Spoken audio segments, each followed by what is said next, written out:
for granting us this opportunity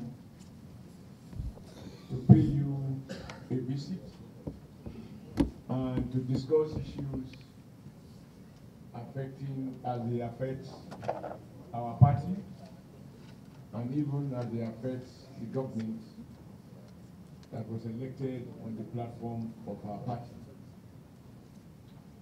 I thought that we should come in these numbers because as they say, 2, 3, 4 good heads are better than one. And we're also honored that this time around we have far more number of senators than I was able to meet when I was applying for this job. But first I want to thank you, sir, for the support not only of your good self as President of the Senate, but I believe of all the service senators and even non-service senators who were automatic delegates to the convention. And I am very privileged to be able to say that you all unanimously elected me along with other delegates as chairman of our new party, of our party. And for that, I am very, very grateful. I'm sure my colleagues who are also elected or re-elected are also grateful to all of you as who were automatic delegates. Without those votes, we will be here as members of the National Working Committee. We suggest that people have chosen to come here to receive us, not because this is their happiest hour, but because they trust that we have the we have the capacity and we can be trusted to listen, learn, and together find solutions to those issues, such that when I'm visiting the next time, or if Mr. Senate President decide to return or retaliate this visit by also visiting us in an office that obviously is less cozy than this. I'm sure you would like it that way, and that's why you'll be ready for us to build a complete new office, because we can't be a governing party and our office is the way it is. But that's a matter for indoors. I believe that whether you are representing what someone described as the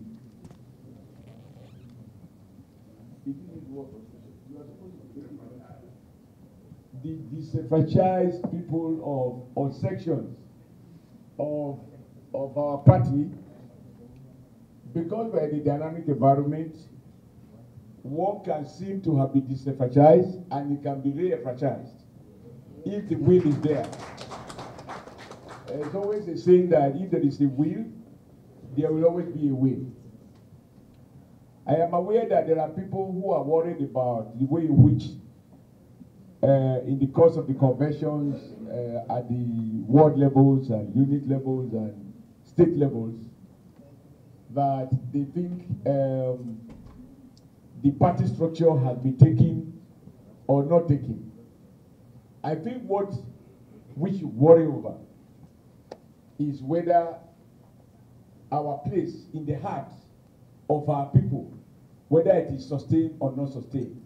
Because the logic of free and fair election, one man, one vote, which I believe in, and so that Peter don't accuse me, I had always emphasized one woman, one vote, one senator, one vote, and even one deputy chairman, one vote, one Senate president, one vote, one President Buhari, one vote.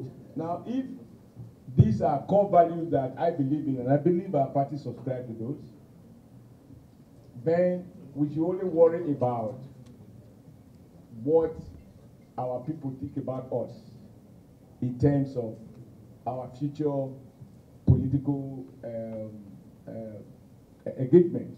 So I want to assure everyone that it is not unusual to have the sort of issues that we probably have in a couple of places.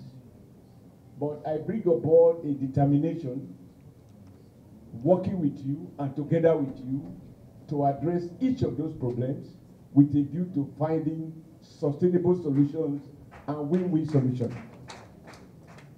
We do not promise that the fact of our now being in office means an end to differences or contestation.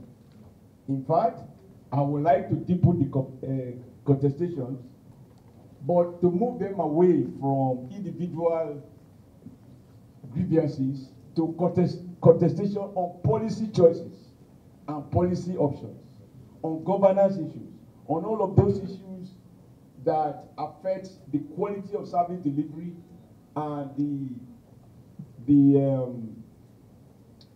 our order of priority in terms of those service delivery, so that we can begin to move away from individual-based approach to ideologically driven political parties, so that when we have a divide, it is a divide on issues, not a divide on who gets what, who lost what. I think in the end, we will all be winners. But I'm aware that a couple of things have happened even before the convention, congresses and then the convention, and a couple of other things have happened during the congresses and the convention. We are ready to deal with all of those issues. And from what I've known so far, I have come to the conclusion already, and I've shared with some of my colleagues, that we are not, the nature of the challenges we face in each of the constituencies are not the same. The drivers are different, the players are different, and therefore the solution will be different. So we are not about to think of a war drug that will cure all political ailments, but we will find as many pharmacologists and pharmacists as we can to manufacture the specific drug for the specific ailments that we identify in the course of trying to understand the specific challenges in each of the states and challenges as they affect our senators and, of course, members of the House of Representatives. So the purpose of today's meeting is for us to have a heart-to-heart conversation, this time focusing more on solution, because we must have the capacity to find acceptable and sustainable solution so that our party will continue to grow from strength to strength. This I am committed to, and like I said in my acceptance speech, we do not need to reinvent the wheel. We don't need rocket scientists to be able to help us build a united political party. I think that there are just 2-3 ingredients that we need. A complete commitment to justice, commitment to fairness, and courage to stand by the truth.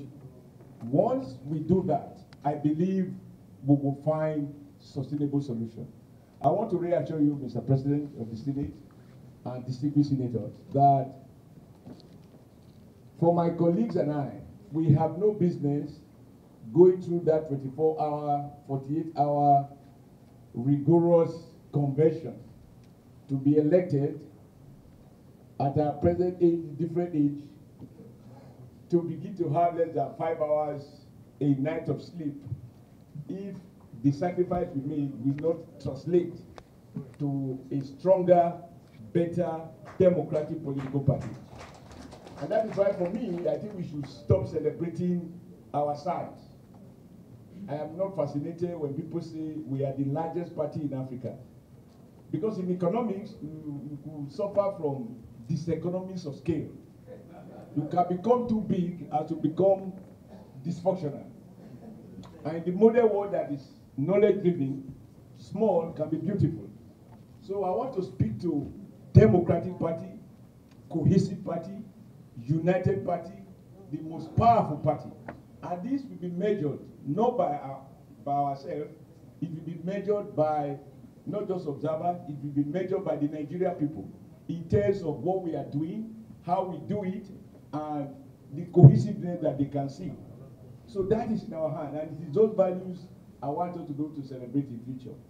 And I do not have any illusion that these are things we can just pluck.